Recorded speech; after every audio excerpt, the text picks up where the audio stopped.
Let's get started. So this is our third panel, keynote and 2 panels of the day. So it's been an intellectual marathon. 2 days now, panel 6, and I'm very, very happy to be chairing this panel. The title is Norms, Democratization and Multipolarity in a Global Middle East. But you will see that we have a real good variety in terms of both countries and topics that our panelists are gonna be discussing. I'll introduce them to you. I don't want to take too much time, so I'm just gonna introduce them briefly. Our first panelist is Irene Fernández-Molina, University of Exeter. Then we'll have Pietro Marzo from Laval University. Then our own St. Andrews CSS Jasmine Gani. And then finally, hopefully, we'll have Jeffrey Karam from Lebanese American University.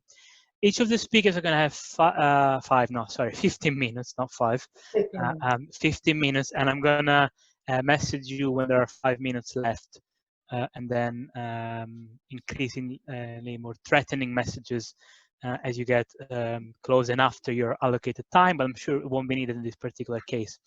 Could I also please tell our audience that if they want to ask questions, please start writing them in the Q&A whenever you have a chance, and I will then get them together and so we go around our panelists. If you write them before, I get a chance to actually sort of divide them per panelist.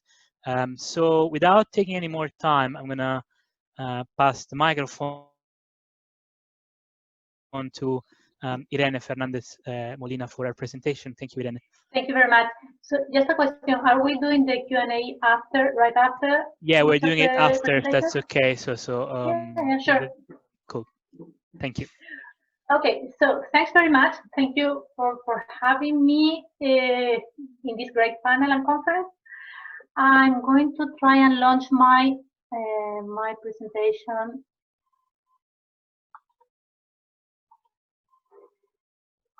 Can you see my screen now? Yeah? Yeah, we can see the right. Go on. Okay, brilliant.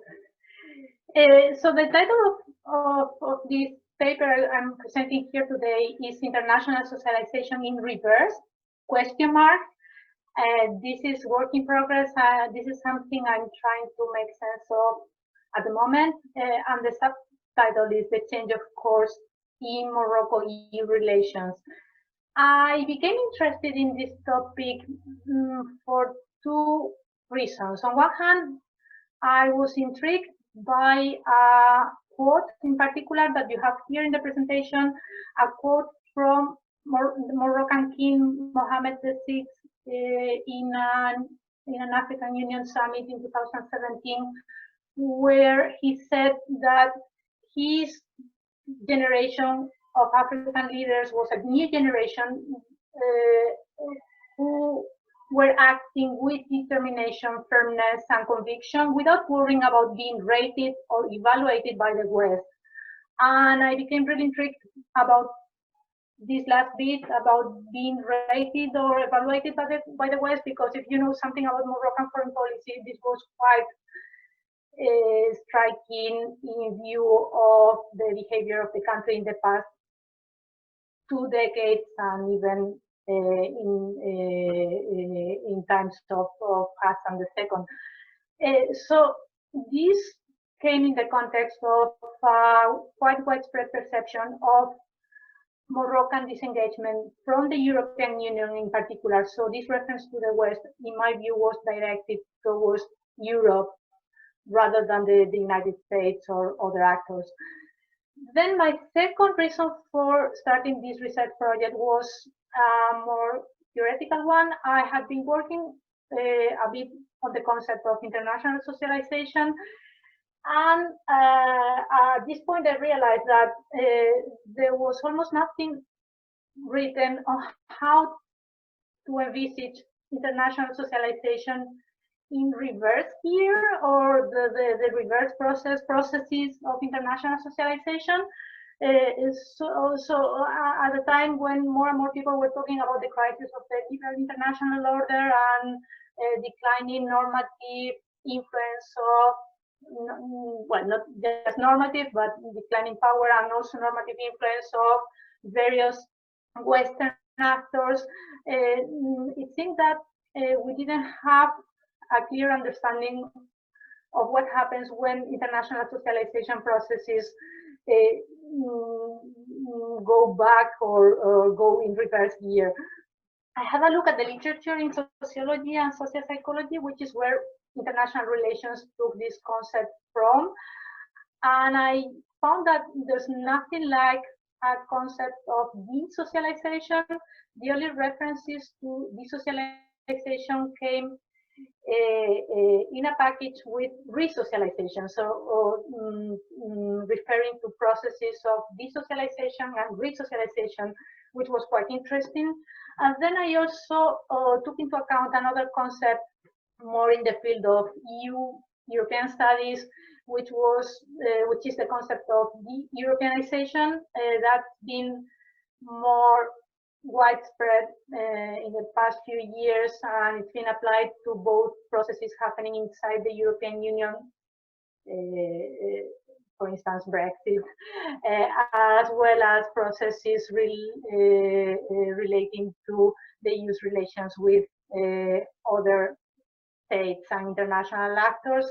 And in particular, there's a very good special issue on the de-Europeanization of Turkey, where the definition, where de-Europeanization is defined as the loss or weakening of the EU/Europe as a normative political context and as a reference point in domestic settings and national public debates.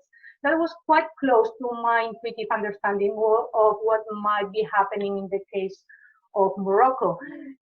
So I started working in this research, in particular, making or justifying the choice of Morocco, not just because it's a country I've been working on, but also and mainly because it's been long singled out as an extreme case of European influence in the Middle East and North Africa.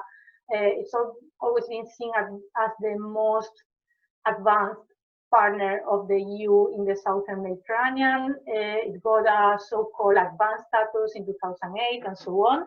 So if Morocco, if this good student is de-socializing or disengaging from the European Union, this may be indicative of a broader regional trend in the EU's influence over its periphery, as well as maybe the crisis of the Western-based liberal international order. Then I chose two case studies. I was interested in the official engagement, the engagement of the Moroccan monarchy with liberal democratic norms at the level of discourse, because I could see there was a quite clear decrease in the emphasis on democracy in this official discourse. And then I also thought it would be interesting to compare this with the case study of the so-called new migration policy that was launched in 2013, because this policy was associated again in official discourse to break away from EU migration governance approaches and EU migration governance dependence, which had long been the main driving force for migration policy in Morocco. So in terms of methodology, what I've done is discourse analysis, critical discourse analysis of royal speeches. Of course, this is a choice that has some advantages and limitations.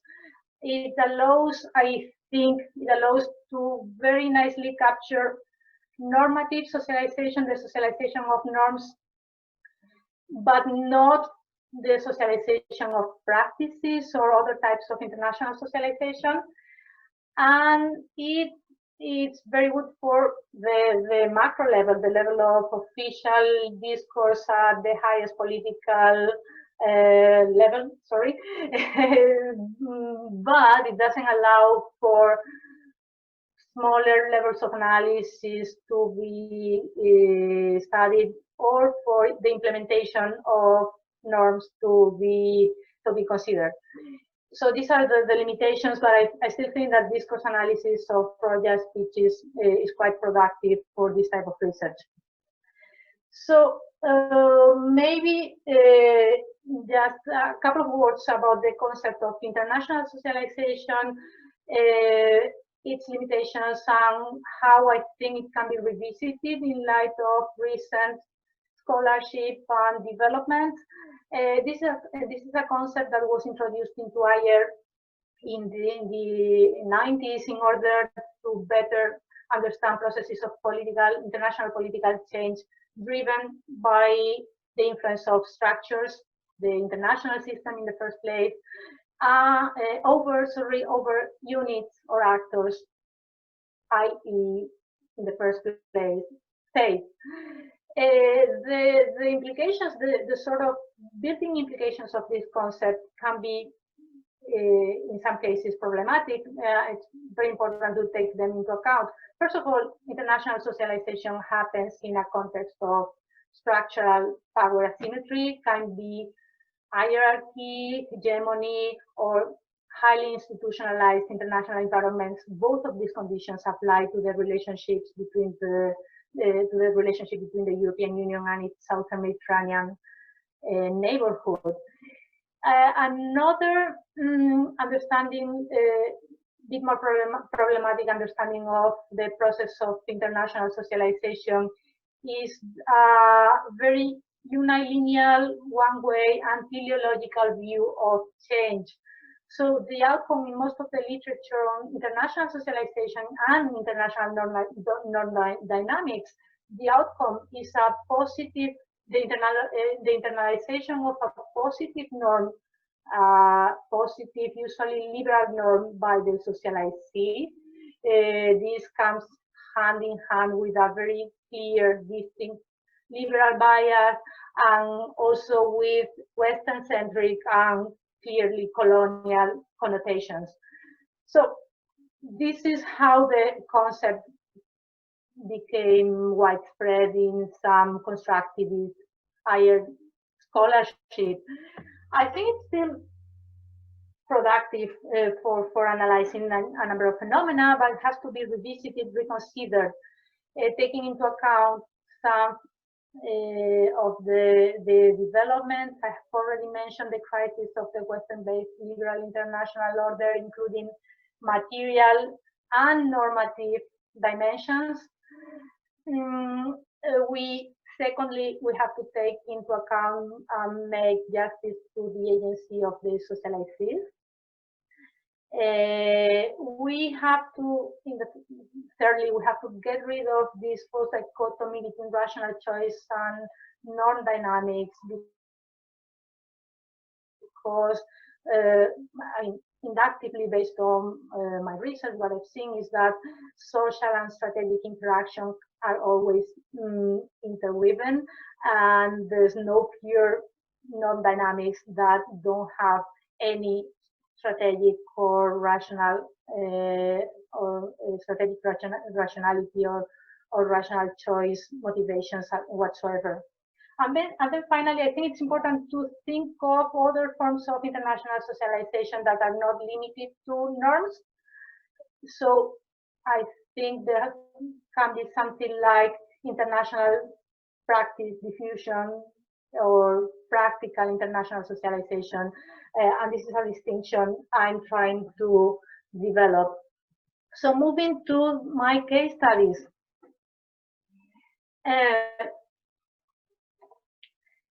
When I started looking at the royal speeches of King Mohammed VI over the past 20 years, since 1999 till 2019, a very simple word count of references to democracy or democratization really struck me, because as you can see here,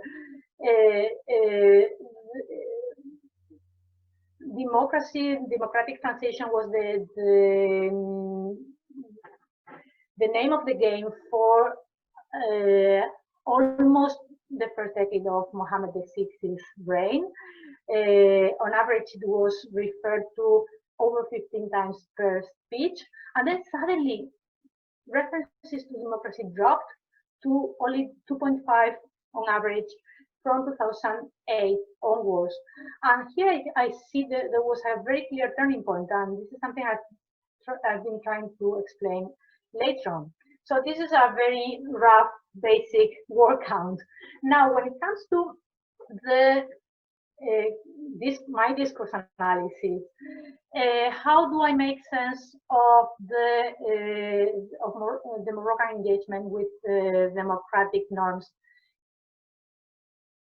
in the first decade of Mohammed VI's reign?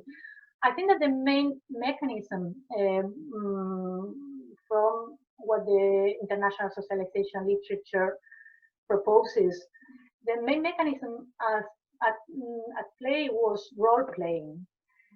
And role-playing is sort of the mechanism in the in-between, line in the in-between of pure rational choice and, on the other hand, full-on norm internalization.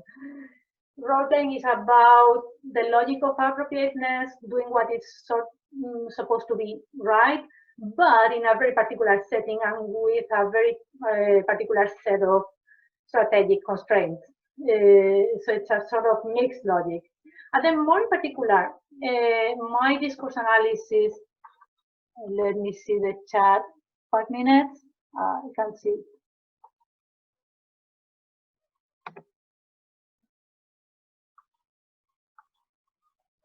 Well, I assume, I can't see the chat right now, but I assume I have to finish in 5 minutes.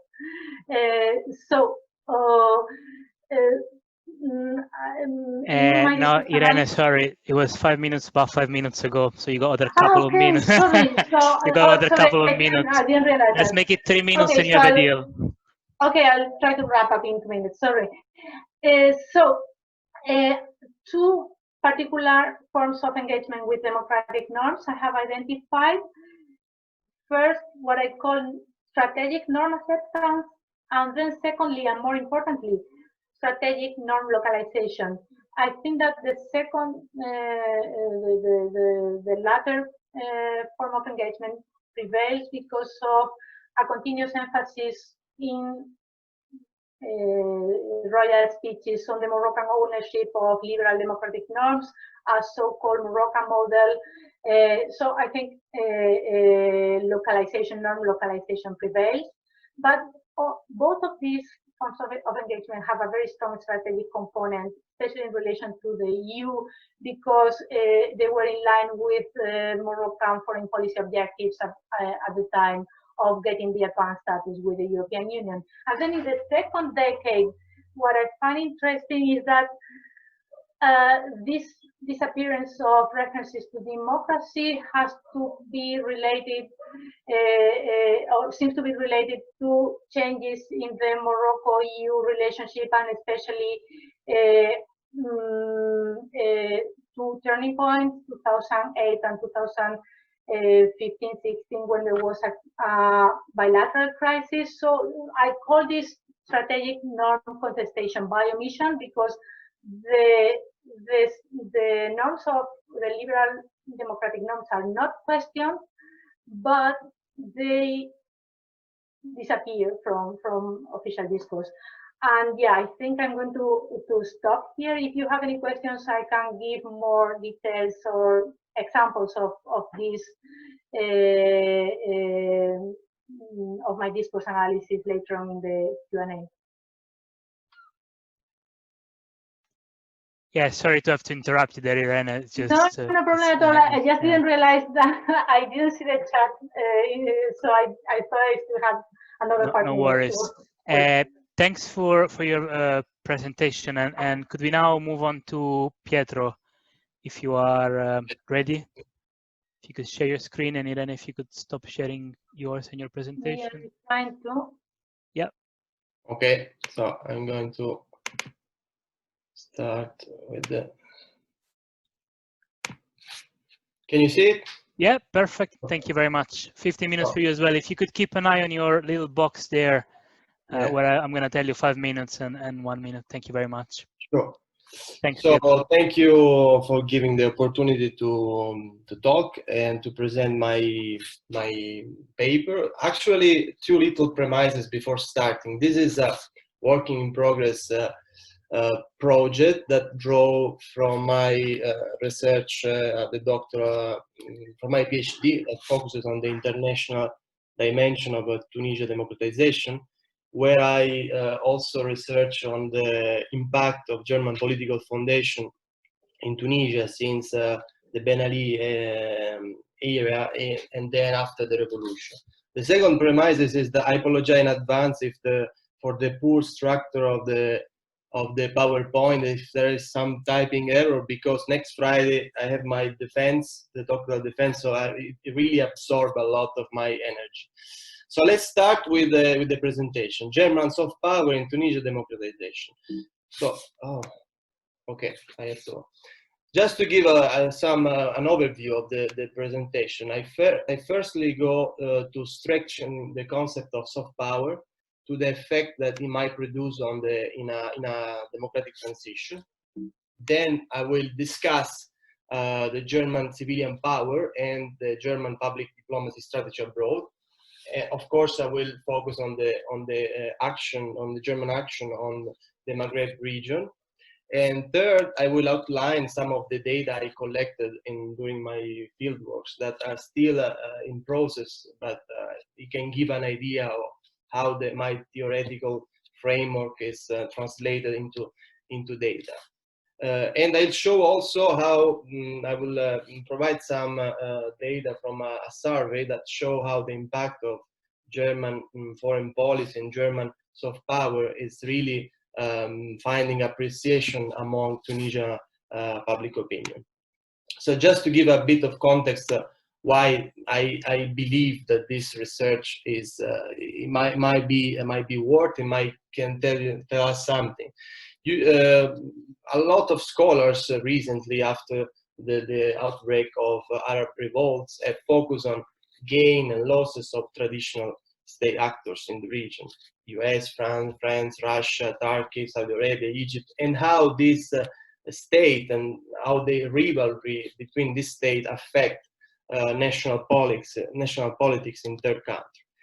But my idea is that the vacuum, the political void that a transition, a regime change, authoritarian breakdown trigger also have created opportunity for non-mainstream, non-traditional actors like China or Germany to enter the ground and increase their involvement into the national affair of a number of countries. And another element that is worthy to emphasize is that the MENA region has been portrayed by scholars as a very porous region to external influences, and a lot of experts have focused on how foreign power use coercive and hard power to gain influence into the country, but the attention to soft power to gain influence into the country has received less attention. And this is particularly important in my view because the strategy that foreign states employ to deliver soft power strategy, they are very crucial when regime change stems from a popular revolution that forces the regime to step down. Indeed, in my understanding, when an upheaval ousts the authoritarian regime and its associated elite, the target is not only the regime, but it is also extend to international actors that previously supported the authoritarian regime. So the Tunisian case is particularly important in this regard because before the revolution, for instance, France, who had a dominant place in the national politics, or Italy, where as I will show with the data, are considered now less appreciated in the way to develop the assistance compared to Germany, for instance. So then a little bit of conceptualization of soft power and democratic transition. Of course, Joseph Nye, which is the leading scholar of power, international relation, and that theorized the soft power, he says that soft power lies in the ability to attract and persuade rather than coerce. And of course, soft power rely on a counter ideological and moral attractiveness, and the ability, of course, to attract, as Pamman says in 2013, is often associated with a country leadership in international organization. Recently, Joseph Nye, and I use this quote because he helped me to go to the point. He says that unlike hard power, the strategy of soft power depends on what is happening in the minds of the beholders, which is the citizen of a country who receive the programs, the content, the narrative. So it's crucial to understand the target audience. In this respect, I argue that foreign states may increase the capacity to attract when their soft power strategy are carefully tailored on the preferences of the beholders. And this is interesting because in a transition to democracy, states that use new method of foreign assistance and employ new narrative, even images, how they project themselves into the country, that stand in sharp contrast with those methods used by other international allies, could help to gain the appeal of national citizens. So then, soft power in German foreign policy. Of course, we know that Germany, since the end of World War II and most importantly after the reunification, the fall of the Berlin Wall, has embraced liberalism in foreign policy.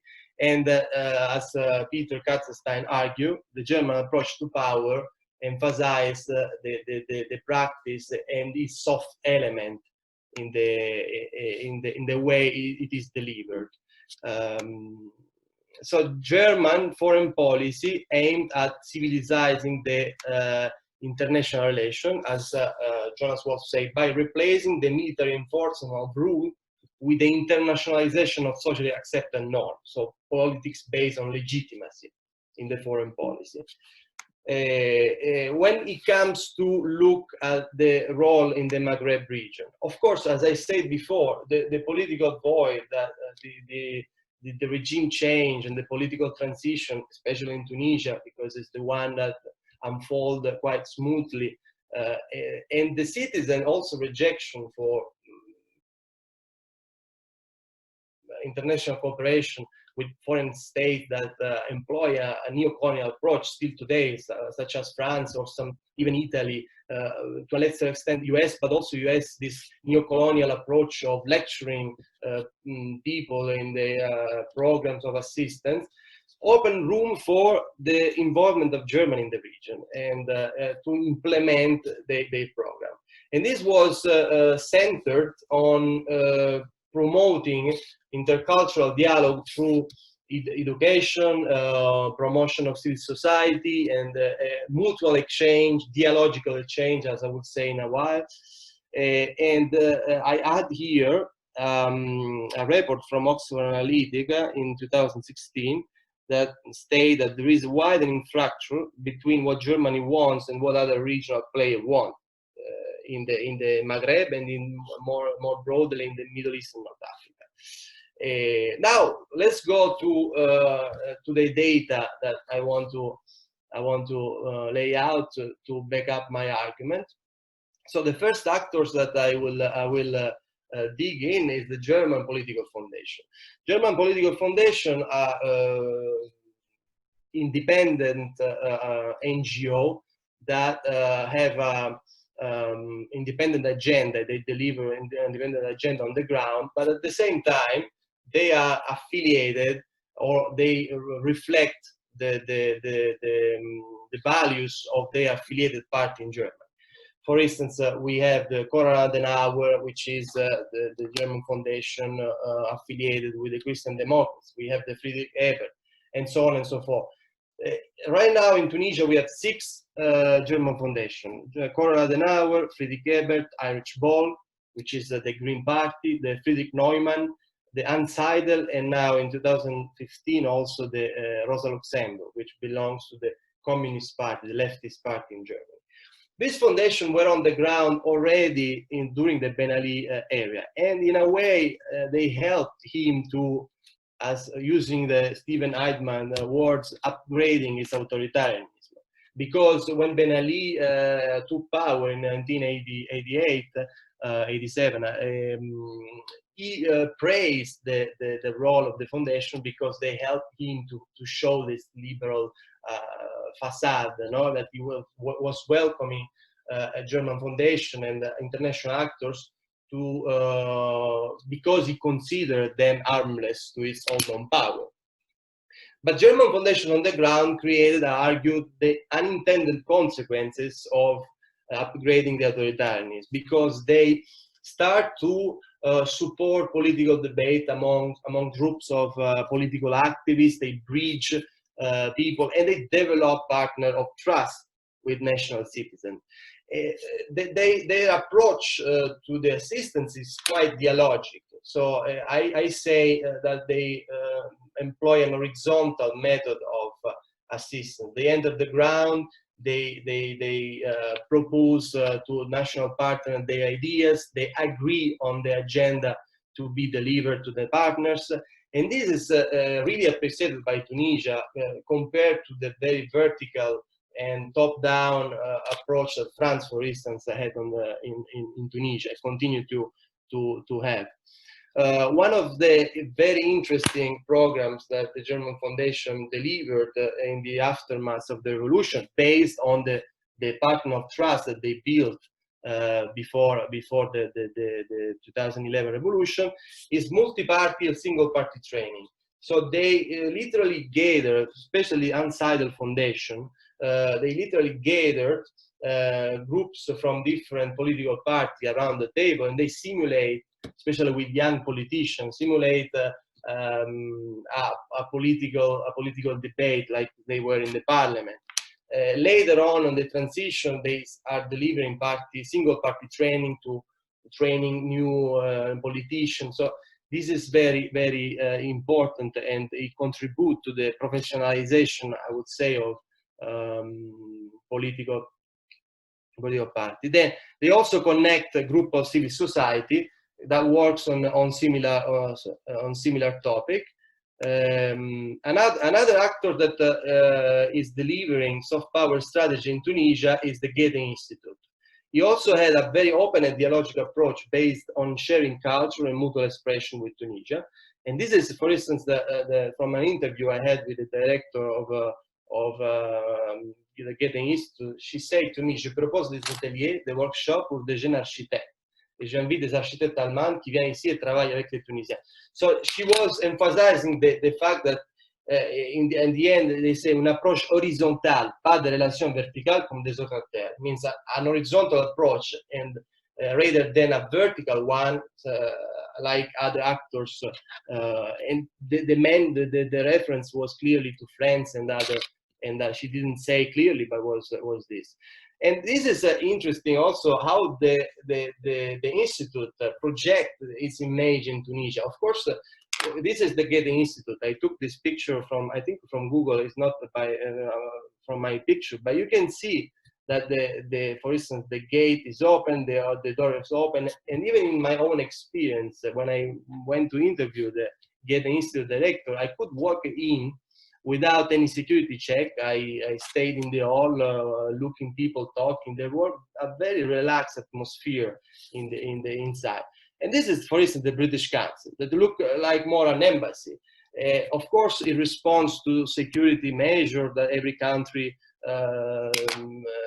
pay attention to threat, or there is a national policy. But what can happen in the mind of an average Tunisian that has to go to the British Council with this imponent security measure at the entrance? This is, for instance, the Institut Français. Also, it looks with this fence in front. So these images, this projection of the images also enter in the mind of the Tunisian. But this is some data on the rise of Tunisian that took German language classes. So you can see a steady increase since 2015. I do not have data for 2019, but I Pietro, guess... could I please ask you to wrap it up? Thank you. Yes, yes. Just 1 or 2 minutes. Thank you. I'm almost finished. Then there is also the GIZ that is delivering development cooperation since 1960, but the assistance, the economic assistance, skyrocketed after the revolution. You can see also here some data about the international partners that are allocating more money in the country. And this, for instance, is the budget for 2018, and there is an astonishing number of projects that are going on. So, just to conclude, what is the impact of the Tunisian perception about Germany? So, this is some data from the Arab Trans survey. And they show, when they ask what European state you think your country should strengthen its relation in order to improve the current situation, there is overwhelming in Tunisia and also in Morocco number of people that stay at Germany.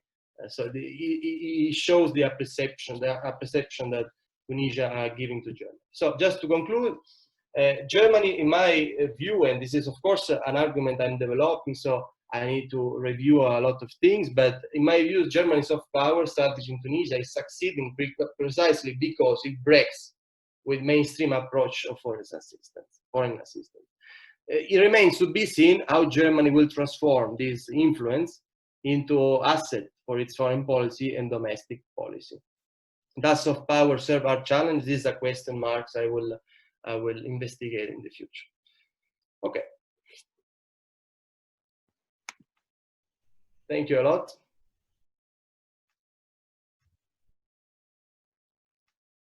All right, thank you very much, and obviously, in bocca al lupo for your Viva. Yeah, thanks. Next week. Yeah, it's on Friday. Actually, it's on Friday because on Friday. Okay, well, yeah. Because after this summer vacation, so they didn't took a chance to go in September. And all right, I fingers crossed. Okay, should we move to our third panelist, who is Jasmine Gani, University of St. Andrews. Jasmine, are you? Yeah. You seeing your screen? Okay, so just the usual. First of all, thank you, and thanks to the other presenters. Just the usual caveats. This is a work in progress. And also recognize in the title it's got the word democracy promotion and it's got the word civil society, and democracy is contested and civil society is contested as someone who also works on post-colonial, decolonial, critical race stuff. Like all of this is contested, so I get that, and just to put that out there from the beginning. And obviously that's a picture you can see with Obama and John Kerry on the left. So a lot of what I'll be talking about today touches on the Obama administration, but also on the right, that's a picture of a women's civil society group who actually attended a conference at Brussels. And so the EU has really picked up on this idea of a Syrian civil society, that actually it's one that's been, that's the US preceded the EU in really taking these efforts seriously. Right, why? Right. So the main questions that I deal with in this presentation, 15 minutes isn't very long, but it's recognizing that the premise is recognizing that, of course, Syrians, the uprisings began in 2011. These were genuine Syrian voices, a genuine call for agency, independence, dignity, and freedom from oppression from the regime. A regime which had been in place for over 40 years, but even before Hafez al-Assad, following an authoritarian Ba'athist system. That recognition that this was a genuine uprising, I guess, leads to the question of, well, to what extent is that uprising and that Syrian civilian quest for autonomy and end to oppression, situated within, or has to be situated within, a global context, right? And how does a global affect the local? And this is a theme that's come up in a number of the other presentations we've had. And within that, it's, I suppose, to follow up on that question, I guess I want to make it really clear in this presentation, and what I hope will lead to a paper and also a book, that this is not me questioning Syrian agency, or some kind of conspiracy theory that this is not actually about Syrians calling for an uprising, there's external powers. But what I want to point out is that this is not in a vacuum, right? Their calls for freedom has to also be recognized within the context of global hegemony, and that struggle on a global level for power and rivalry, not just globally, but particularly within the Middle East, where historically that rivalry has taken place. And so to ask, to what extent does that global hegemony actually interfere with or intervene with regional dynamics? And I guess the tragic nature of a very long history of external interference in the Middle East means that that external presence, and it's a physical presence as well, even in terms of military bases, is going to have a bearing on domestic agency. It will seek to utilize that domestic agency. And even the regime domestically will also seek to exploit the external presence, and to exploit the narrative from the uprising to say that they somehow are in cahoots with external powers. So the idea that you can see it in a vacuum, I think, is not possible. So if we recognize that, how does that then shape how we understand this idea of civil society, that the idea that this is autonomous and it's separate from the state, these are non-state actors? Is it possible to see civil society in that light?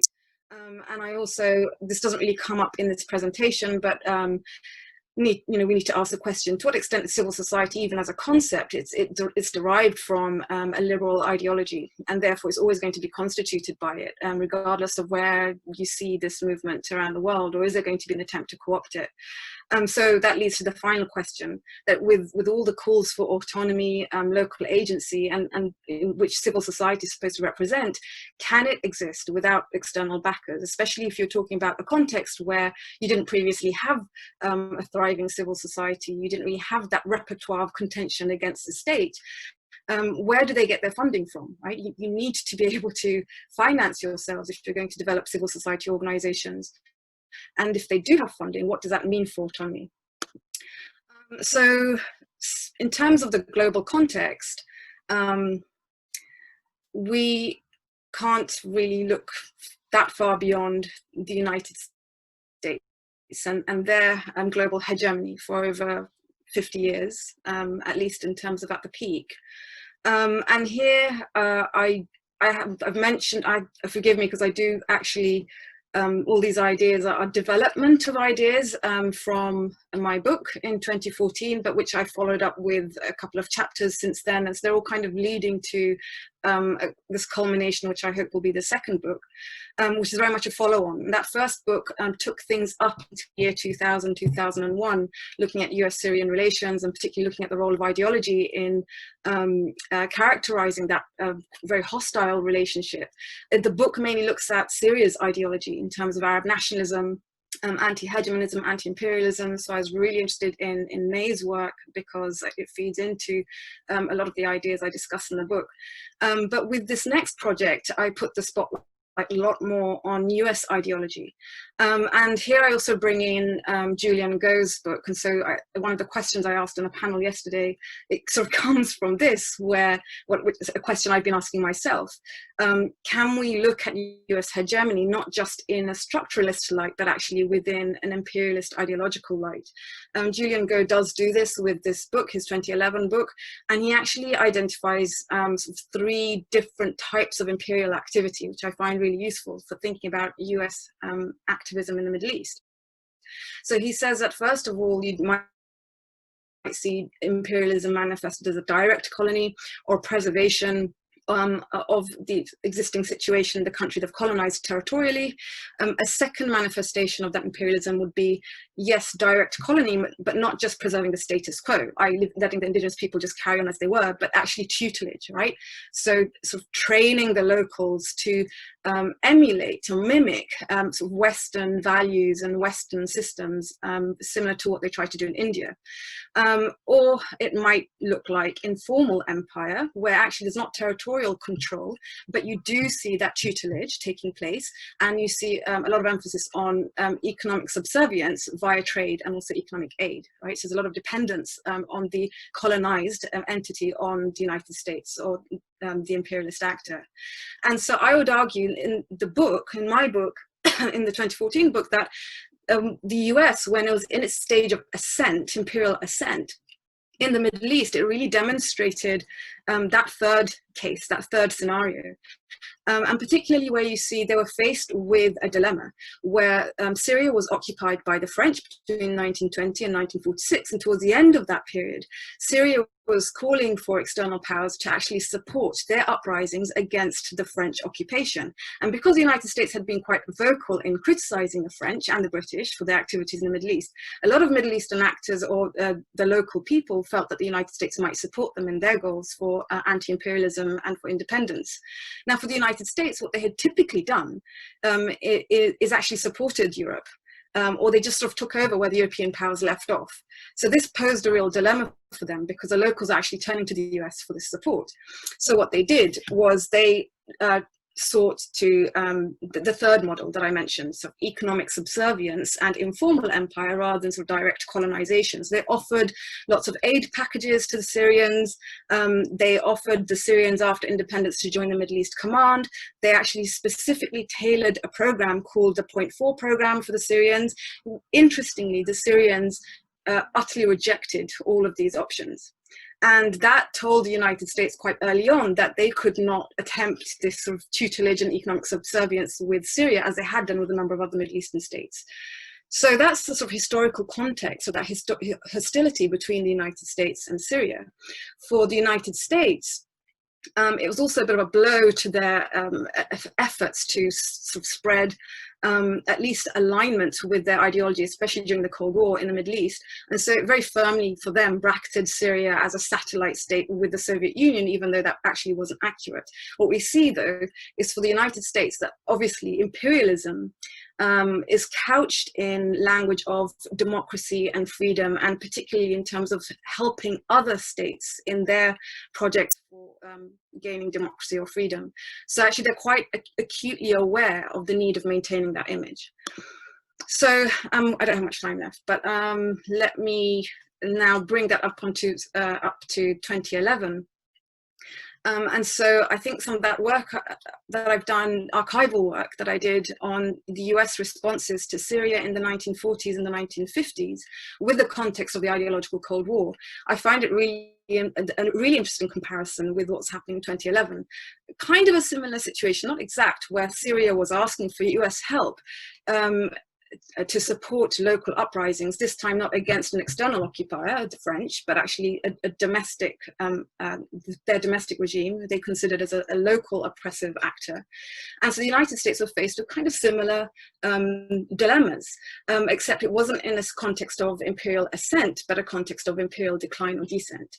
So they're faced with a dilemma of, should we intervene as a part of liberal interventionism and regime change, which initially they sort of made some pronouncements that seemed to suggest that, or should we manage our own imperial descent in a quiet way, right? We don't want to flag to everybody that we are in a state of decline, but how can we look like we're supporting these calls for democracy while not actually committing ourselves militarily, right? Especially after the Iraq War.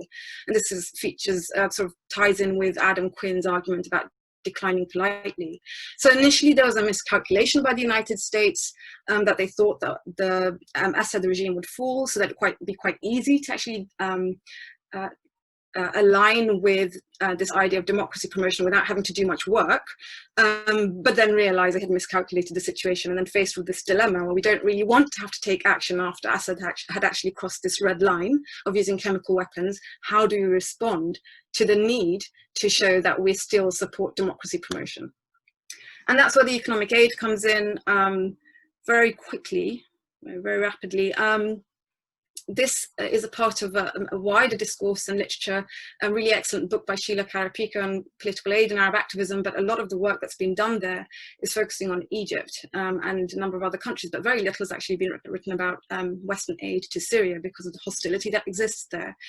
Gramsci and Jervis have all argued that power can be expressed without threats, but actually through inducements, right, like aid. And Leila Saleh also says that NGOs and support for civil society organization is an extended arm of foreign policy. And Colin Powell pretty much stated this when he was in the Department of State, that US aid is an extension of spreading an American system of values, which is a byword for ideology. So Syria's civilian demands for freedom and democracy actually creates an opportunity for the United States to step in this role, and especially when the US is already facing a dilemma, right, in terms of what to do. They didn't really want to militarily intervene. So after 2015, when it becomes obvious that really the military side of things, the situation has moved away from the US's control. Russia has stepped in, the regime has the ascendancy.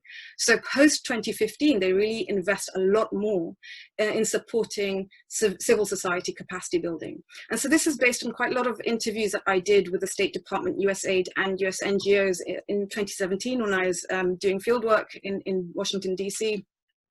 And a lot of these interviews corroborated the idea that support for civil society groups in Syria was also a way of extending, I suppose, US influence in the region.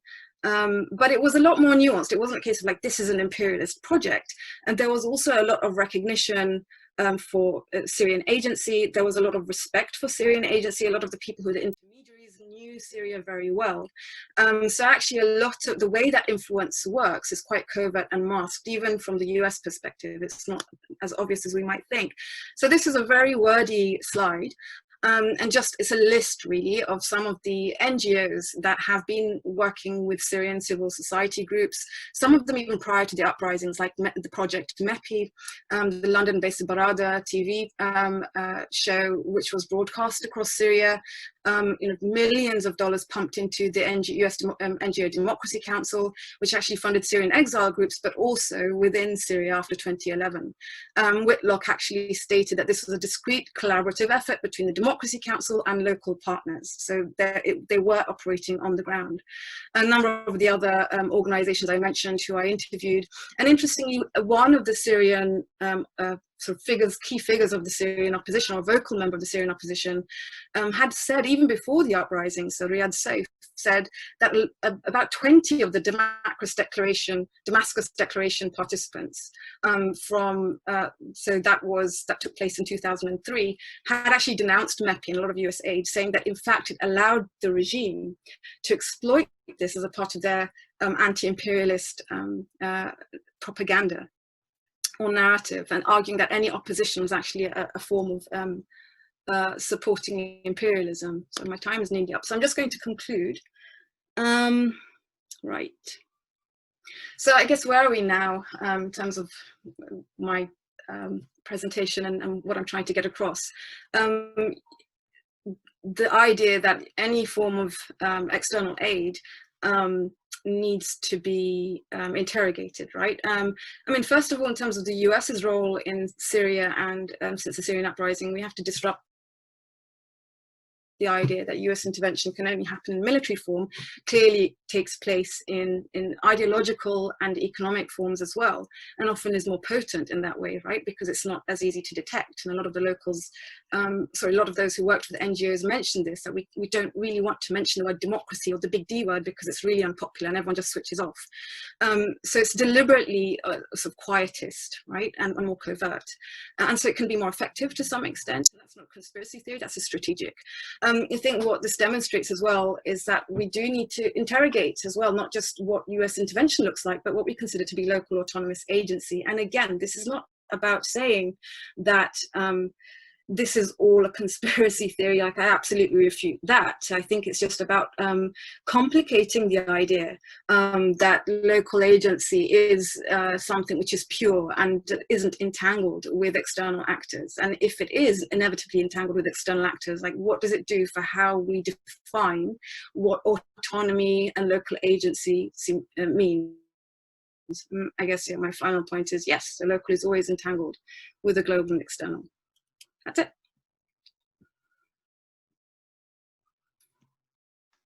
All right, thank you very much, Jasmine, for a fascinating presentation. It looks like our fourth panelist, Jeffrey Karam, has joined us. He fought a hard battle with technology, and he won. And I'm very happy that he's with us. Before we move on to him, could I just ask our audience if you've got questions to write them in the Q&A. I've seen the few have been coming, but please don't be shy. We've got 30 people in attendance, over 30. So I would expect a few questions more. Jeffrey, can you hear us? Yes, I can. Can you all hear me? Yeah, perfect. Thank you very Great. much for your for not giving up, and we are very glad to have you. 15 minutes for you as well. If you keep an eye on the chat, because I'm gonna write you there when you got 5 minutes left, and the floor is yours. Wonderful. Thank you so much to everyone. Thank you for inviting me to this excellent conference. I'm really sorry for missing most of the presentations of my fellow colleagues on the panel. I was able to catch at least most of what Jasmine discussed, and there are lots of overlapping issues which I will be touching on in my presentation today. So thank you again to the organizers, and I really was having technical difficulties, so my video is going to be off, and I hope that I'll be able to get through my presentation up to the Q&A without having more and more issues. So fingers crossed this would work. So the theoretical puzzle that I'm going to begin with today is part of a larger project, obviously. And the intriguing question that I'm starting this new project with builds on the forthcoming edited volume that should be out in September. That really reconceptualizes, discusses the Middle East in 1958 by really looking at new sources, looking at the work of different scholars. One of the most important questions that I've been grappling with based on this work, published work and forthcoming work, really has to do with the idea of why do great powers adjust their foreign policies. And obviously this is speaking to debates in IR that really talk about the rise of powers, decline of powers, new thinking on grand strategy. But what's intriguing to me is really the role of external actors on decision-making processes. There's always this big dilemma about how we talk about agency, how do you trace agency? You can find it in archives, you can find it in interviews, you can find it in field work, but the bigger question that kept on haunting me is that, very similar to what Jasmine was talking about in the period of the 50s, when we think about the rise of the new Western-led order led by the US at that point in time, there are some odd elements that don't jive well with existing scholarship. And what I mean by what they don't really jive well with existing scholarship is that much of what we know in IR from a traditional standpoint, and even in revisionist work that has appeared in the last few years, really looks at to a certain extent I would call binaries regarding revisionist powers and status quo powers. Some new work, revisionist work, and I'm not, for the sake of time, I'm not going to go into the names of every single scholar or every single person that's writing this, but I'm just trying to give a sum up of where I'm trying to engage and intervene with existing scholarship. Much of the recent work right now that we have is that emerging powers are very cautious and reluctant, very similar to what Jasmine mentioned, when they want to start a new order or when they try to alter the status quo. New work also touches on alliances, alliance behavior. Some of it is expected between ideological countries. If they happen to see eye to eye, then we expect these states to form an alliance, and then we also expect all the alliances that are based on threat perceptions, very similar to the excellent talk that our colleague May gave earlier today. Another important element, particularly coming from historians and not political scientists, really tries to retrace what we mean by indirect influences of external developments and external actors in foreign policy making, to try to understand that we have to give agency to domestic factors. We cannot think about developments and any kind of decision making in a linear way. And I think that's completely accurate for most of what we do in political science, at least if we're following through a traditional lens. The most intriguing part that I think in combining across systems really has to do with the idea that much of what we think about collaboration, adjustment, a change in grand strategy or in foreign policy is always viewed through the lens of an internal assessment. You look at Britain in 1956, 1957, you look at France in 1958, 1959, much of the literature that we have really focuses on the idea that a country takes a step back, officials take a step back and do an internal assessment and readjustment of their standing because of something that's not working. Usually it comes late in the game, but much of what we've seen is really described by political scientists as an endogenous process rather than one that might be influenced primarily or even to a large extent to varying degrees with other external actors. So the focus of this, my talk today, and which is drawing on a larger project, really has to do with the idea of what are some questions that still need answering. I'm not saying that none of the existing literature or even the recent literature that we have has not really grappled with these issues, but I'm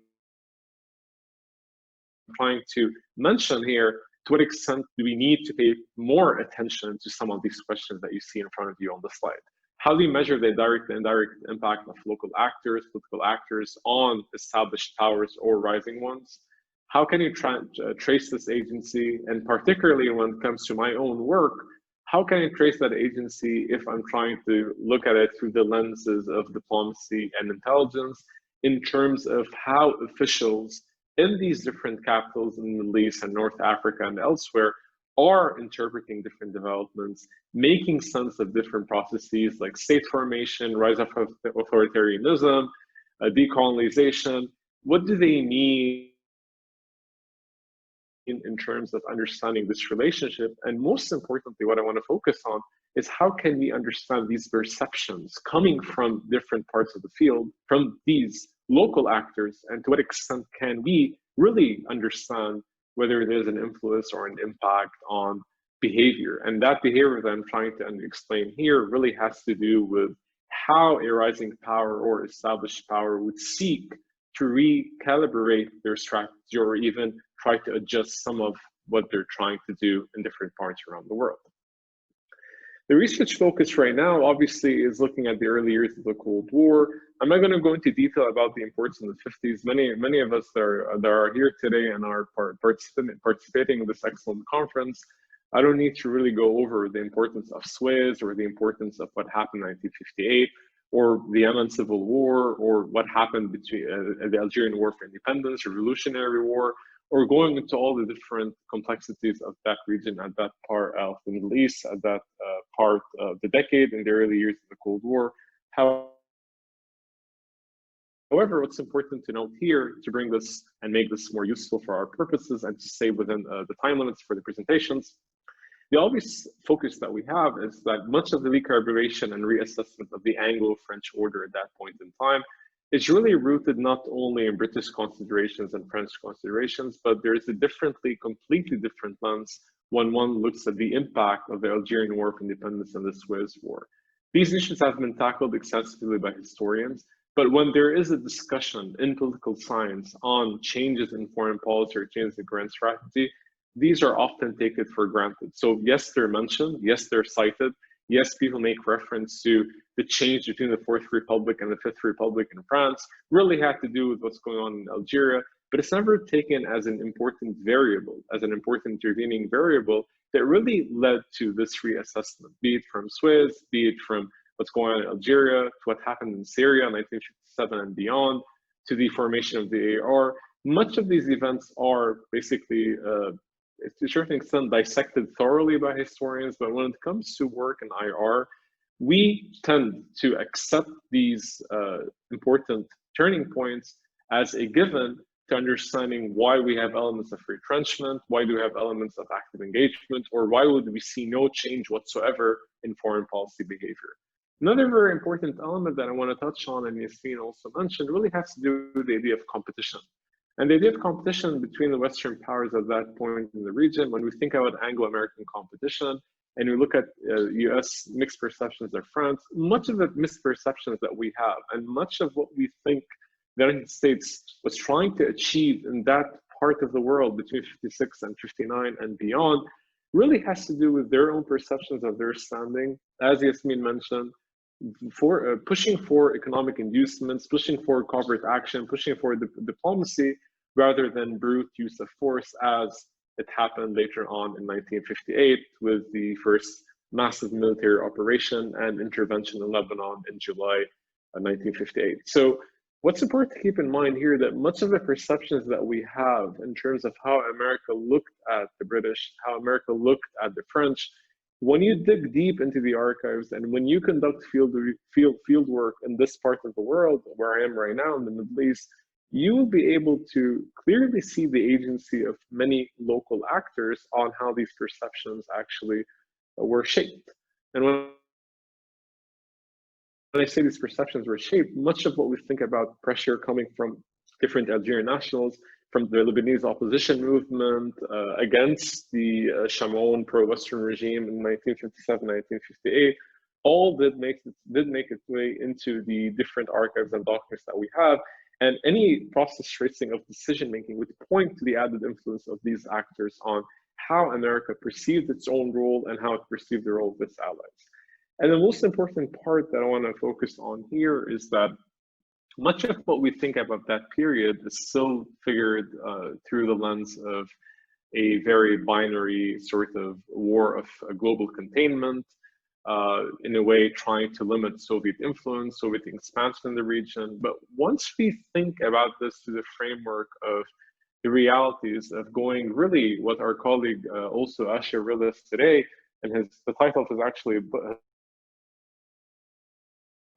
his first book, when you think about the Arab Cold War, much of the archives that we can look at and much of the fieldwork that I've done in terms of interviews and basically looking at records and documents in the Middle East really point to a very, very multipolar Middle East. Yes, it's part of the global Cold War at that point in time. Yes, it's under thinking about it in terms of how different, how both superpowers try to attract allies in the Middle East, but much of the contestation that we can think of between Arab actors and non-Arab actors, or even intra-Arab and intra-non-Arab, really makes this very clear that much of the discussion that we have that really subdues the agency of local actors and movements is not really providing a full picture of the different dynamics of what we mean by changing foreign policy and what we mean by recalibrating empires and grand strategy.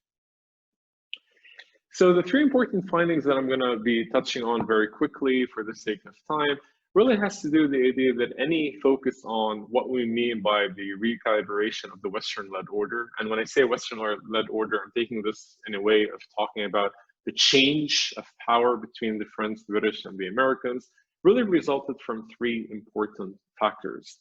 The first factor really had to do with, yes, I accept, I'm not going to refute the idea that much of this decision-making on the level of US officials, French officials, British officials really had to do with an internal reassessment.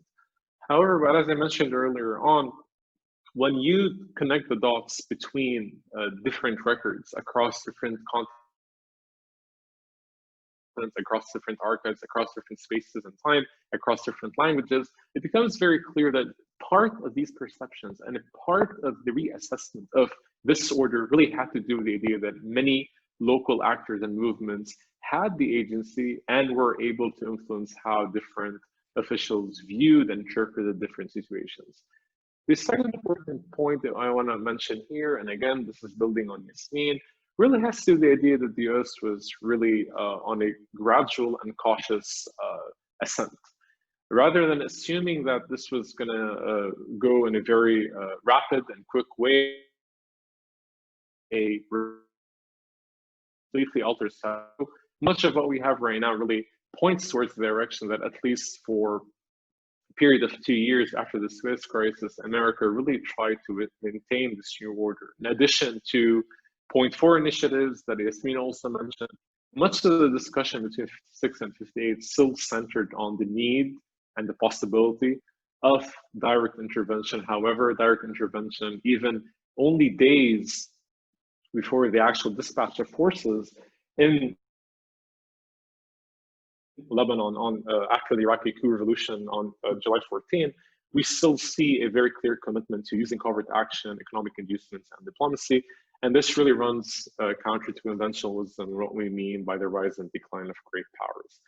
And the third and related and last finding from this talk that I'm going over today really has to do with the idea of different junctures happening outside the borders of these established powers and declining powers, and to what extent can we retrace that impact in terms of the actual perceptions coming from the field. So because I work on the nexus between intelligence and foreign policy, I'm intrigued by the downstream effects that happen between policymakers and the lower levels of intelligence and diplomacy, but I'm also interested in understanding how we can trace and try to look at the influence of how officials in the field, through their perceptions, through their intelligence assessments, through their diplomatic dispatches, are also able to influence and reflect on these different moments. And much of the discussions, when we read about them, not only from the level of the echelons or from the level of the policymakers, but actually on the level of local officials that were in the field witnessing these different junctures, there's a very, very, very clear image that much of the influence of how these officials are interpreting different developments, to a certain extent, not always, but to a certain extent, that influence how the policymakers, the top policymakers, and specifically here I'm talking about, for this case, members of the Eisenhower administration, thought of economic inducements in Lebanon, thought about rigging the elections in 1957, conceived of supporting Jordan in 1957, and then with the British actually introducing forces in 1958, coordinating with the Israelis on what to do in terms of if Jordan is taken over by a nationalist / Soviet-supported government. All of these debates, which are very important in US foreign relations and US diplomatic history, when you read them through the lens of local actors and these relationships with Anglo-American and French officials, you get a different picture, or if you want, a fuller picture on what we mean by why do states and major powers specifically decide to recalibrate their foreign policy or reorient their strategy. So I'm gonna just go over a few pictures and very quickly just mention a few thoughts here and there in the hopes that we can have more time to talk about this later on, because I still have 3 minutes based on my, I'm timing myself, I still have 3 minutes, and I see there are several questions. I'll look at them soon, but the focus of the US is really to, and Jasmine provided the great segue for me to start from, is really this intriguing part of why did it behave in such a reluctant manner? Why did it behave in such a gradual manner that was very slow in terms of trying to restore some of the lost Anglo-French position, while at the same time, much of the diplomatic dispatches and intelligence reports are really talking about decline, really talking about steps moving forward, and really taking into consideration that they don't want to be too close. And here when they say they, the Eisenhower administration does not want to be too close to what they conceived and perceived of as brutal French and British imperial practices. And I'm not going to go over this just to talk about the legacy of Suez, but the importance of Suez really is the turning point for the Americans to realize what kind of an order they want to create. And much of the dispatches that we have in terms of discussions that we have really point to a very, very, very sort of cautious approach on how to use economic inducements, how to be able to stay away from covert action unless it's necessary, but also at the same time trying to open up channels across the board.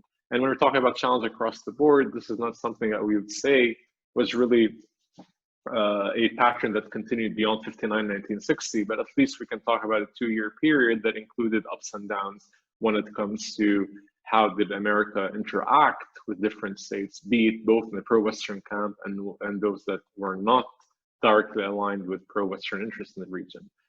And the Eisenhower Doctrine is a good testament to that attitude, that when you think about a foreign policy statement, when you think about a foreign policy position, yes, it's written in a way Jeffrey, to... hello.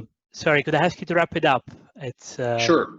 Thank you very much. If you could conclude. Thanks. Sorry Sure. to interrupt. So the last conclusion I want to talk about here is that it's extremely important to think about strategies and think about the reorientation of grand strategies, not through a binary lens as much as thinking about, well, different conditions, different situations, and what that entails. And I'm happy to talk more about this in the Q&A, and I'm sorry that I went over my time, but I thank you again all for listening.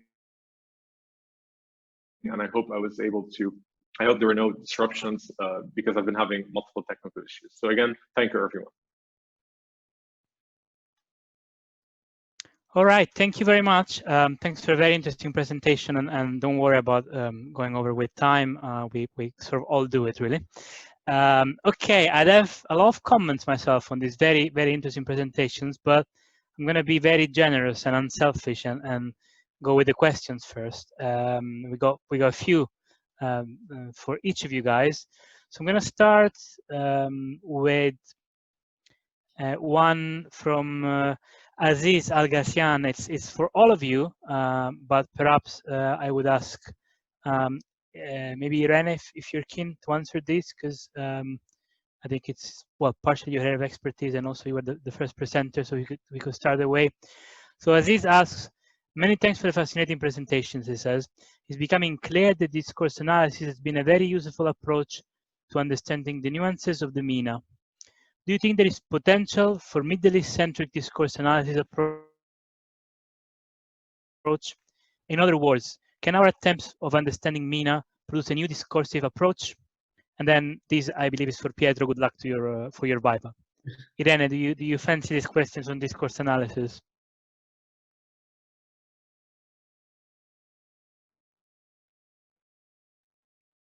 Can you hear me now? Yeah, we can. Okay, here's the video. So, in my view, well, discourse analysis is actually a label that covers a number of different specific methodological tools. In my view, the way there can be a Middle Eastern centric form of discourse analysis is basically because very advanced language skills as well as a very deep contextual knowledge are always needed in order to conduct a proper discourse analysis, a critical discourse analysis. So this is a limitation I face myself when I'm dealing with royal speeches in this research project. The rhetoric is very convoluted and it's very difficult to me.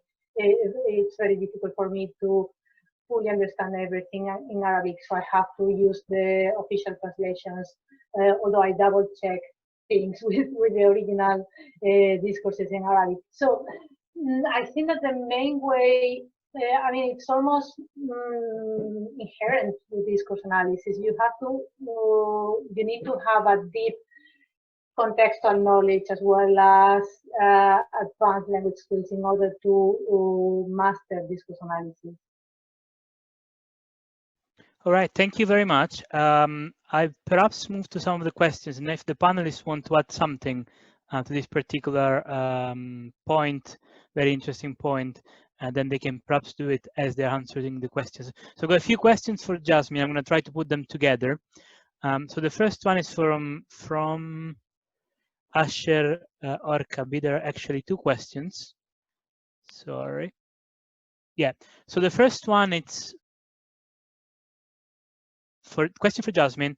What role do US philanthropies and semi-government organizations play in this development of civil society in Syria? For example, looking at the Ford Foundation, the National Democratic Institute, etc. There's a question for you as well, Jasmine, from Curtis Ryan. He says, hi, Jasmine, I always enjoy your work and presentations. In your interview with the US official, did you hear a consensus or a variety of views on what the US should or could have done in Syria, especially 2011-2015, before Russian military intervention? Did they see the US as without options or as failing to pick the right options? Thank you. And then finally, Jasmine, I have a third question for you, and I could ask you if you could sort of, I know they're slightly different, but if you could sort of be not quick, but sort of don't take too much time if that's possible. The third question is from the previous one was Professor Curtis Ryan. This one is from Jan Wilkins. Jan asks, question for Jasmine. During your fieldwork, what role did activism by Syrians in the US, Washington play in shaping US policies? So in a way, this is sort of the opposite aspect of what has been asked. Thank you, Jasmine. Shall I go? All right, thank you very much. Thank you so much for the questions. These are really relevant to some of the things that I had found from the interviews and from my research. So I'll go to Curtis's question. Thank you for your kind words. I didn't hear a consensus, actually. I had a variety of views when it came to some of the people that I spoke to. So I would say I'd categorize them in this way. The US State Department really did feel that the Obama administration had definitely taken the wrong decision, chosen the wrong options, that there were better options, and almost all of them that I spoke to, some of those who had been quite high up had said that they really advocated intervention, especially military intervention, even if it was sort of limited strikes. So very much in line with the Hillary Clinton discourse that we saw in the first part, in the early phases of the uprisings. And of course, there are some, while al-Zayed, Syrian, he was in the State Department, so he's very critical of Obama, a lot of sort of personal politics as well, and that meant that there was friction, and their policy differences was just exacerbated by that. These are all out of administration now, so it's okay to say this stuff. And a lot of them had just recently come out of the administration because Trump had just come in as president. The Department of Defense at the Pentagon, a lot of them actually were very cautious and generally opposed military intervention. It's interesting because they had, a lot of them are in close consultation with the militaries around the region, particularly Israel. So the impact on their security, what was happening in Syria, and the impact on their security was also at the forefront of their calculations. So a number of them actually had always been quite cautious, i.e. if you depose Assad, then who's the alternative? What's the alternative? And so actually the idea that the devil you know is better rather than the unknown. And then you had those who, people like Rob Ford, who was of course the ambassador to Syria, he was one of those, he was one of the few that felt that the US did not really have an option, i.e. that there were limits imposed on them based on what other actors were doing, not just the Russians, but the regional dynamics. So that's why as well some people feel that he's got more of an ambiguous position on whether the US should have intervened or not. But I think for him, he felt like actually the US was quite incapacitated. And I think that says a lot, that all of these other people that I spoke to had quite a lot of confidence in the idea of a US agency. And maybe we're not paying enough attention to the notion of their hegemonic descent, right? The decline, that they didn't really have that level of agency that they perhaps had in the past. So I think, yeah, it's a great question. And those variations really, there's different, it's not just based on their own positions on the Syria question, but there are also personal dynamics and bureaucratic politics at play. Asha's question, yeah, I think it's a very good question again. I kind of mentioned some of these semi or non-governmental organizations. The one that you mentioned, National Democratic Institute, is one of those that I actually spoke to their, one of the senior managers who had been in Syria. So a number of these organizations like that one, I did actually speak to them. I think I guess we have to separate the question of, were they participants to sort of activities and activism on the ground in Syria? Yes, they were. Did they actually have an influence on Syrian civil society or Syrian public opinion? I think that's a separate question, right? Because we can see them creating spaces for Syrian civil society groups, even simple things like organizing chess competitions or music galas, especially in the rebel-held territories, obviously. But did it actually have a difference on how Syrians felt, right, about the US, or how they felt about the regime, or how they felt about what the next stage should be? I mentioned in my presentation they couldn't really mention the word democracy. So how much influence did they really have? And a number of them said there was a lot of skepticism amongst Syrians with regards to what they actually wanted, the American NGOs wanted. So I think there's a lot of, not just the regime's narrative, but actually sort of decades-long politics and suspicion of the West that actually also fed into perhaps a resistance to some of the ideological aims that underpinned these US efforts. So I think it's a separate question I can't entirely answer, but I would say that it's not clear-cut case that just because they were active, these US NGOs and philanthropy groups, that they necessarily influence the Syrians. And we have to remember there was a competition, right, within this space, not just from US funding, but also Gulf funding, which would have also been vying for Syrian support. And the last question was Jan's, again, a really good question. Yes, I spoke to, when I was in DC, a lot of Syrian diaspora activists. And all of them, those that I spoke to, by dint of the fact that they were in the US, had supported more US intervention and action against the regime, right, and more of a forceful approach, not because they advocated US imperialism, but because it is out of a sense of desperation, right, and what was happening to the Syrian people. I would say that they were very frustrated with the US and quite angry with the US. They're really angry with Rob Ford in particular, who they felt was an obstruction to their goals. I think that they had the ear of the US administration a lot more in the early phase of the uprising, which is what we saw the impact on Obama's discourse, Hillary Clinton's discourse, but I think that sort of tailed off as things got messier. So it goes to show that even if these activist groups are invited by the administration to speak at certain events, consulted with, when US interests were in jeopardy, or they felt that actually this was not to support the uprisings and have some kind of a formal intervention, wouldn't really be in US interest within the region, then actually they didn't have as much influence. But certainly in the early phase, I think they shaped a lot of the discourse from the United States. All right, thank you, Jasmine, thank you for answering quickly.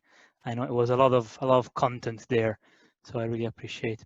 Okay, then I've got two questions for Pietro and one for Jeffrey. I'm gonna read them for you guys, then Pietro, and then Jeffrey, if that's fine, and then we're gonna go again, if possible, if we have a bit more time. Okay, so question for Pietro from Benjamin Beams. I hope I'm pronouncing the name correctly. So the question is there an issue of ambiguity when multiple actors or nations exercise soft power in the same region? And then from Jan Wilkins, so from Hamburg University, Jan is asking, Dear Pietro, thanks a lot for your interesting presentation. I was wondering whether soft power, in your understanding, also relates to good outcomes, democracy, human rights, peace in the region, or whether it can also be seen as a strategy to reinforce hierarchies or achieve problematic outcomes. Examples containing the income of refugees, German exports of weapons to the region. Also, the Max Planck Institute of International Law sent lawyers to work on the constitution, which could be seen as a neo-colonial practice. Thanks. So, Pietro, if you want to answer, and then we're going to go to Jeffrey. Sure. Indeed, I made a mistake. I answered already in the chat, but no worries. Reiterate for the audience. So, for answering the question posed by Benjamin, of course, there is a competition among foreign states that deliver soft power and public diplomacy strategy in a region, and especially in Tunisia, where we have seen this plethora of new actors, especially Northern European actors. I think about Denmark, Germany, that are delivering soft power strategy. And this is a topic that will deserve further research. In my understanding, however, Germany is situating at the top of this competition because of what I say in the conclusion, because it's delivering a a strategy, soft power strategy that breaks with other, standing in contrast with other foreign actors, and it does not have the legacy of perhaps having supported directly Ben Ali and Bourguiba, or the neo-colonial approach at France and Italy. And the second point is that in their soft power, this is the point I want to emphasize, that the approach of Germany is not to lecturing Tunisia. That, for instance, Italy, France, they are, even with the cultural institute, they always show the greatness of arts, the greatness of science to Tunisia, that perhaps perceive this as a continuation of neo-colonial approach. For what when it comes to the constitution, yes, of course there was technical advice from a lot of actors, and this can be seen as a illegitimate influence, a neo-colonial approach. But as I say, my work is still in process. So, and this links to the second question that Jan Wilkens asked, because yes, on one end there is a soft power strategy that generate good outcomes when it comes to the progress of human rights, the democratic governance, and German political foundation, and other German institutes, including the embassy, are perceived as actors that are, in a way, genuinely committed to assist the national parties in the way they approach. For instance, a lot of German foundations, once they establish their office, they start to hire Tunisian that works as main actors within the foundation. So we have 1, 2, 3 German officers on the ground, the rest are Tunisian. So this gives the sense of a horizontal, in a way, I would say. On the other end, you are right, there is a rising, this hate and rising influence can be used as a strategy to reinforce hierarchy and achieve programmatic outcome, as you say. But indeed, in the conclusion, I speed up because I was running out of time. But this is my question: does soft power is serving our challenges? It remains to be seen, however, in my future research, if this is a structured plan that German political institutions deliver through the arm's length bodies and diplomatic bodies, or is an opportunity that stems from an unstructured strategy of power, given the decentralized system of German system in foreign policy. I hope to have answered to the 2 questions. Okay, thank you very much, Pietro. I'd like to move on to Jeffrey. We have a question for you from Asher Orkabi, and it's question for Jeffrey. How do you define external? Is it possible to make similar arguments about non-Western colonialism, such as Egyptian expansionism during the late 1950s and 1960s? Could this external influence explain why Imam Ahmad 1958 decision to join the United Arab Republic? Question. Yeah, great. Thank you, Asher, for that. External in very broad way, and the simplest definition would really be anything that's outside traditional circles of decision making.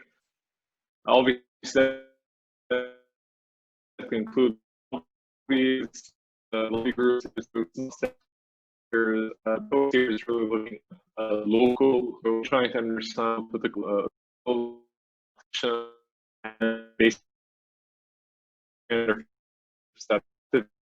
have America's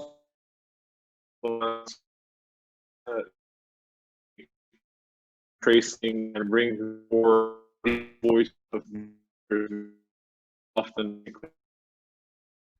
Can we make possible arguments about this? Of course, we're talking it's your first look in terms of moving beyond the Arab. Obviously, there was something happening in the region between Arab and non-Arab actors in terms of alliances, in terms of bickering. So I wouldn't say that assuming that kind of agency and that influence on the viewpoints of great powers does not mean that we can't use the same argument to make sense of it, specifically when you think about Nasser and his approach. And this ties into your third related question. A monarch joining the UAR at that point in time, branding under the large category of Arab socialism, doesn't make sense from a very strategic standpoint, but it makes sense because of fear. So I totally agree that that external influence does play a very important role. And just to sum up with a very small example, much of the discussions that we have regarding the UAR, particularly coming from Iraq, really shaped how the Americans thought about the viability of this project, right? The Iraqis were very concerned that the Jordanians are going to be a burden in any sort of joint economic partnership. And much of that influence from Nouri Said specifically made its way up the food chain in DC, and I would assume that the same kind of influence that we can see going back and forth between Middle Eastern actors and Western actors should not take for granted that that same influence was also happening between Arab actors and non-Arab ones, and obviously intra-Arab and inter-Arab and non-Arab. So yeah, I totally agree with you. Thank you. All right, thank you very much. We've got other couple of questions and about over 15 minutes, so we can have a bit more discussion. So, well, my May Darwish, she's just saying thank you to all panelists for the great presentation, which is sure something that we are happy to hear. And then there is a question number 2 for Jasmine. From Asher Orkabi. It's how significant is the role played by US-based missionaries in the Syrian context during the period you've been analyzing? How do you differentiate US foreign policy from the work done by non-governmental organizations in the US? Jasmine. Yeah, I think this is seems to be quite similar to the previous question by Asher. Is it? Did I read the same question twice? I kind of think they're the same. There's a bit of a different side to it because it's about foreign policy, and if there's a different. Yeah, the previous one was about philanthropies and semi-government, referring specifically to the Ford Foundation. This one, it's more. Actually, can I take this with I'll that part, the new part? Sure. Can I take it with Razan? Yeah, perfect. So Razan's asked a really interesting question, which I think ties into this a bit. So thanks, Asher. Yeah, it's a slightly different question, I guess, and is. Can we separate non-governmental organizations from the state, right? And I think that's a huge question. I'm not entirely sure that we can, right? So if you look at US aid mission statements, they are quite clear that actually anything that they give funding to is actually an extension of US foreign policy. And I mentioned some statements from previous secretaries of state, and it's something that from the top-down point of view in the United States, that this is the only reason why it's worth putting government money into these NGOs and the work that they do is because it furthers US interests, right? Like, why else would you do it? And that doesn't have to be that it's not altruistic for some of them. Like, there's lots of people working in these organizations. The State Department is a hugely pluralist organization. Some of them are in it to better the situation in other parts of the world. Some of them are in it because they're careerists. Some of them are in it because they're really a hard-nosed US interest point of view. But it is, from an official point of view, the reason why the money is getting put into these NGOs is because it's in some way is supporting US interests, even if it's as indirect as, well, you know, the Syrian regime is really is hostile to us, and if we could just have a more of a placid Syrian regime or placid Syrian society that doesn't get in our way or supports trade with the country, it could be something like that, right? And as indirect as that. So yeah, I think that it's hard to distinguish them from the grand perspective. I want to connect that to Razan's question, where she said she asks two questions, and oh, Razan, sorry, I've missed. Yeah. Razan has really done a lot of. I mean, she's Syrian, and very involved with activism. Okay, it's here in the answer. I will read it for people that does not. Okay, so question for Dr. Gani. Thank you for an excellent paper, a much needed perspective, especially in the light of recent protests inside Syria. I have two questions.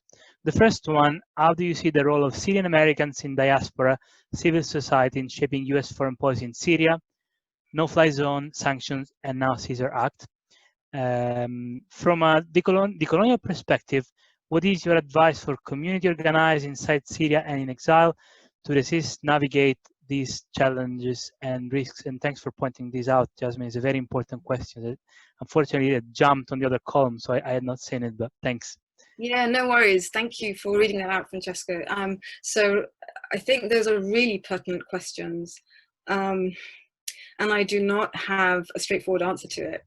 And I think from Syrians that I've spoken to who genuinely want to escape this bind, right? On one hand, they're facing the repression of the Assad regime, and on the other hand, they don't want to also be co-opted, and they don't want to be pawns in a game of global ideological rivalry.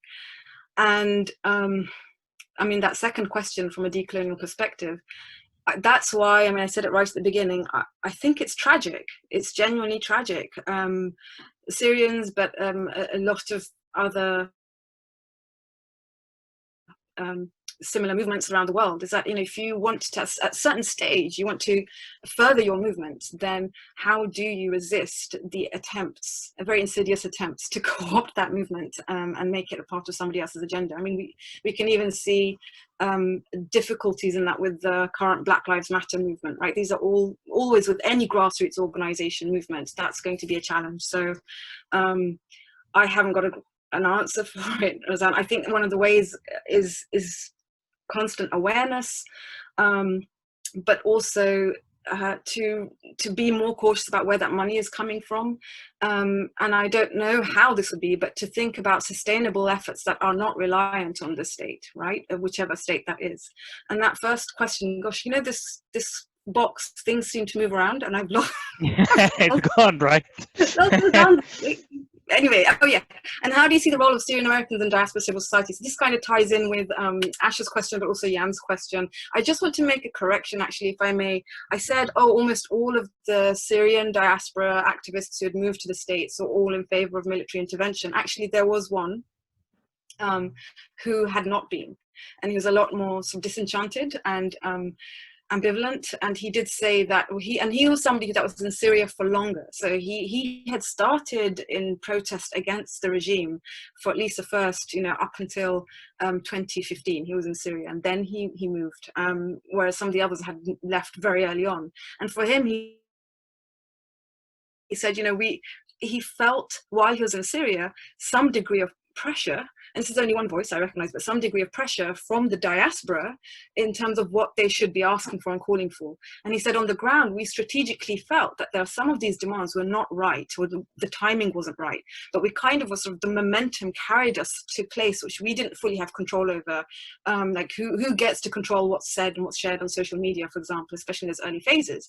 And so he felt that some of the local protests and activism lost a bit of control because there was this fluidity with voices coming from the outside who also felt they had very much a legitimate voice in the movement and what's happening, even though they weren't in Syria. So he actually expressed a bit of, not resentment, but I guess disempowerment, right, as a result of that. So for his role that he's playing in the United States with his activism is to push for sort of human rights protection, but not calling for intervention. But then those voices often get drowned out. And then because they're not really offering an alternative to save people's lives and to oppose the regime, they seem to be sort of sitting on the fence. So those who are very vocal, but also have very clear directions to the US government, like depose the regime or airstrikes or no-fly zone, their voices often rose to the top. So it's interesting. There was an interesting dynamic amongst Syrians, even amongst the diaspora in the US. Yeah, great. All right, thank you very much. Thanks, Jasmine. We've got still 9 minutes, so I'm gonna use my power as a chair to ask two questions, if that's okay. One is for Irene, and the other one is for Jeffrey. So I will start with Irene.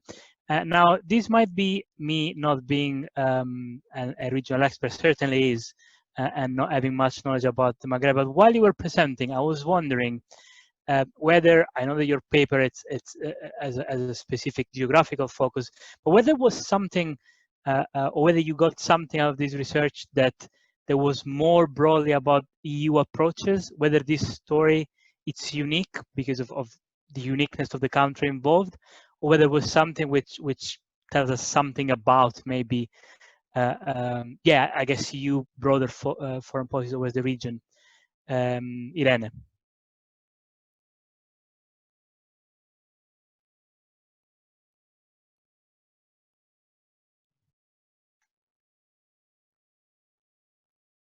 Irene, can you hear us?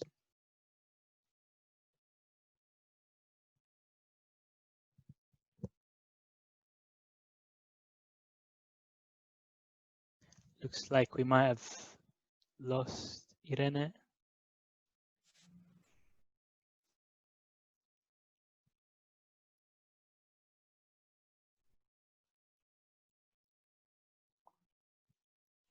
Hello, Irene? All right, let's wait if Irene comes back. Jeffrey, can you hear me? Yes, I can. Can you hear me? Yeah, I can hear you. Okay, I think maybe Irene's connection went down. So, yeah, I was really fascinated when I was listening to your presentation to this idea of which is something that comes very often in accounts of the region, particularly the Levant during the Cold War, of this tension in a way within these Cold War dynamics, right, that seem to be sometimes overwhelming, and the 60s and the 70s versus the local, if you want, as you described it, as well as the national. So I was wondering whether you could build a bit on that, because it's obviously something that's very salient in your narrative.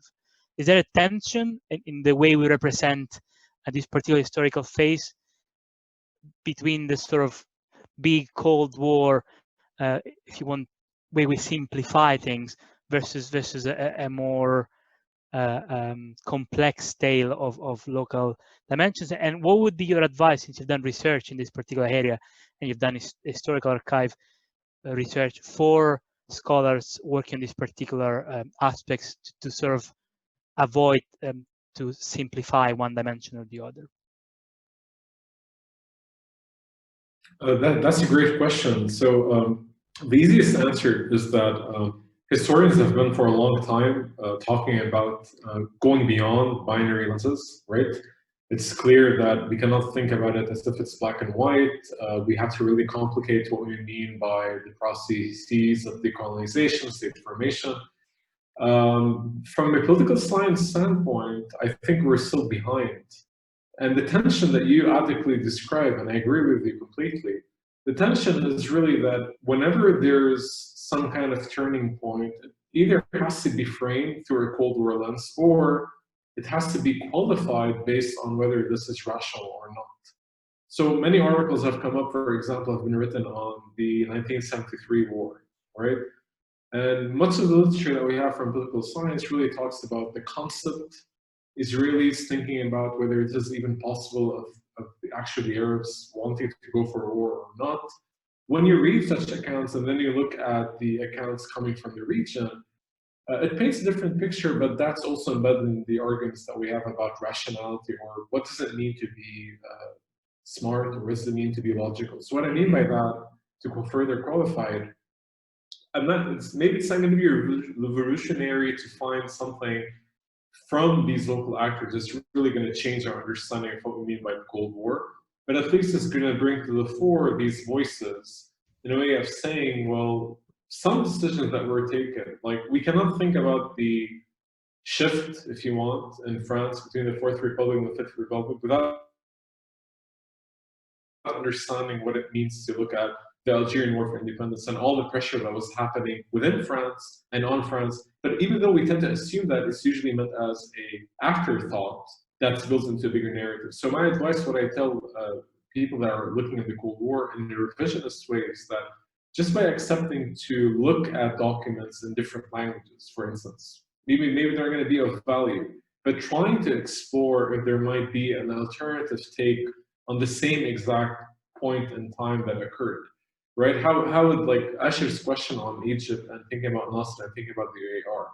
Well, it's going to be really different thinking about UAR discussions in Washington and London than looking at UAR discussions, for instance, between Egypt and Yemen. Even though most of these archives do not exist per se, if you were to compare them to a traditional archive in the US or the West, but at least being able to look at some collection of documents might fill in some intellectual gaps. That's how I see it, at least. All right, thank you very much. Certainly a very, very interesting point, and I'll certainly be sympathetic to your view. Okay, I think it's approaching 6:30, and I think there is a last question for Jasmine. Jasmine, do you feel like facing a last question? Okay, yeah. So the question is, sorry I came late to this event. I don't know if it was addressed, but did Dr. Gani address what her interviews think about American support for SDF later on in the Civil War / ISIS intervention? So a particular time frame, I would guess. I can't see that question. Could you repeat it for me again, please? So it's not written with the person is. I can only see initial BC. And the question is, sorry I came late to this event. I don't know if it was addressed, but did Dr. Gani address what her interviewees think about American support for SDF later on in Civil War / ISIS intervention? Thanks. It's an interesting question. I did not really, in my interviews, that was not sort of the focus of a lot of the things I was asking, because I was particularly interested in foreign aid. The SDF became, I suppose it's a reflection of the vetting process, right? That was really controversial amongst a lot of the Syrian opposition. It's an outcome of that. And I suppose that fits in very much within the idea of the United States has in its foreign policy embedded in it. There is also a set of values, whatever you want to call it, values, interests, ideology, ideational component. So it was no coincidence that there was this vetting process, and also it was they felt that there weren't many opposition groups that they could trust, right? And trust on what basis? So it was clear that there needed to be quite a stringent selection of boxes that the opposition needed to be able to tick for the United States for them to even agree to provide any kind of funding. And we're not even talking about lethal military equipment, but it was just a lot of it was logistical equipment or technological equipment before they were even willing to train that those groups amongst the opposition. So I suppose it's the SDF and that whole project is a reflection of an embedded ideological approach to any kind of aid or conditionality, right, that exists behind any aid, whether it's military or economic. And any state might feel justified in that, right? If you're going to give your money, then you have a right to set some conditions on it. The issue there is that I think there was such a huge disappointment, right, and a mismatch between the expectations and demands of a lot of Syrians, precisely because the United States had set the expectations so high with all their rhetoric on supporting democracy and freedom, that when those demands and expectations weren't met, that there was quite a quick turnaround of opinion, starting to see the United States as part of the problem.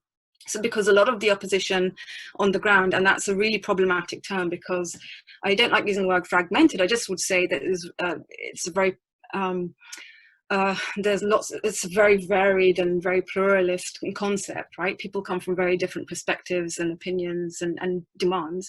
But for those that had supported any kind of US support, not necessarily intervention, but US backing, it made them very unpopular amongst their constituents as well, when people were then asking, what are you getting out of this US alliance, right? You're just validating their interference in Syria without actually getting anything in return. And in fact, the regime is able to exploit this as well and downplay the opposition as tools of the West. So I think the SDF has been well, that entire project was fraught with problems because of the selectivity the United States had about who represents valid opposition. And I think a lot of the issues behind that are not just interest-based, but also ideological. I don't know if that answers the question, because I can't see it. It's usually it helps if I can see. Well, I think sorry, it really does. It really does. And thank you very much. I think it's time to close the session. It's massive thank you to our